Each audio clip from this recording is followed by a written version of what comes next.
Hi friends, welcome to Josh kitchen. இன்றைக்கி நம்ம கெண்டை மீன் குழம்பு எப்படி வைக்கிறதுன்னு பார்க்கலாம். அதுவும் கிராமத்து ஸ்டைலில் கம்மாயில் பிடிச்ச மீன் குழம்பு எப்படி ஈஸியான மெத்தடில் சூப்பராக டேஸ்டியாக எப்படி செய்கிறதுன்னு பார்க்கலாம். இந்த மீன் குழம்பு மண் சட்டியில் வச்சா தான் நல்லாயிருக்கும். நல்லெண்ணெய் சேர்த்துட்டு கொஞ்சமாக சோம்பு பொரிய விடலாம். இது கூடவே நல்லா ஒரு கையளவு சின்ன வெங்காயத்தை சின்ன சின்னதாக கட் பண்ணிவிட்டு சேர்த்துடலாம். கூடவே காரத்துக்காக 4 பச்சை மிளகாய், கொஞ்சமாக கருவேப்பிலை, கொஞ்சமாக உப்பையும் சேர்த்துட்டு நல்லா வதக்கிடலாம். வெங்காயம் நல்லா கண்ணாடி பதம் வர வரைக்கும் இதை வதக்கிடலாம்.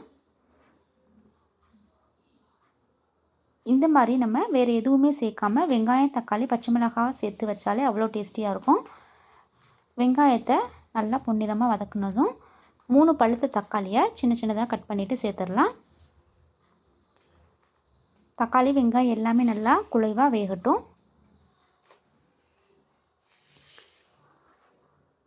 எல்லாம் வதங்கினதும் கொஞ்சமாக மஞ்சள் தூள், காரத்துக்காக மிளகாய் தூளையும் சேர்த்துடலாம். 3 டேபிள் ஸ்பூன் அளவு மிளகாய் தூள் சேர்த்துருக்கேன். இது கூடவே தனியாத்தூளையும் சேர்த்துடலாம். 2 டேபிள் ஸ்பூன் அளவு தனியாத்தூள் சேர்த்துருக்கேன். இதோட பச்சை வாசனை போகிற வரைக்கும் நல்லா வதக்கிடலாம். எண்ணெயில் வதக்குனா தான் அந்த மசாலாவோட பச்சை ஸ்மெல் நமக்கு வராது. அது மாதிரி மசாலாவை நல்லா எண்ணெயில் வதக்கிடணும். அப்போ தான் குழம்பும் கூட டேஸ்டியாக இருக்கும். இது கூடவே கொஞ்சமாக உப்பையும் சேர்த்துட்டு நல்லா வதக்கிடலாம்.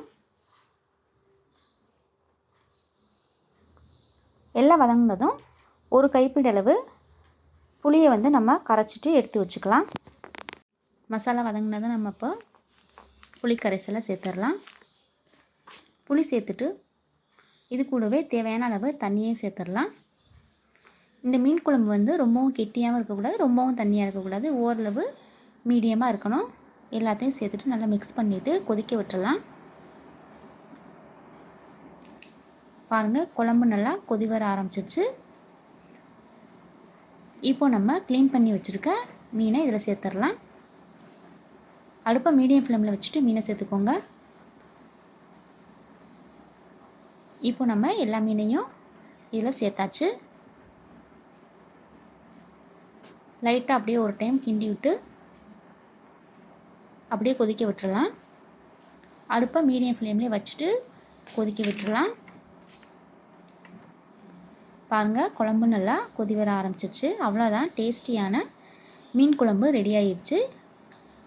இது மாதிரியே நீங்களும் வீட்டில் ட்ரை பண்ணி பாருங்கள் ஃப்ரெண்ட்ஸ். தேங்க்யூ.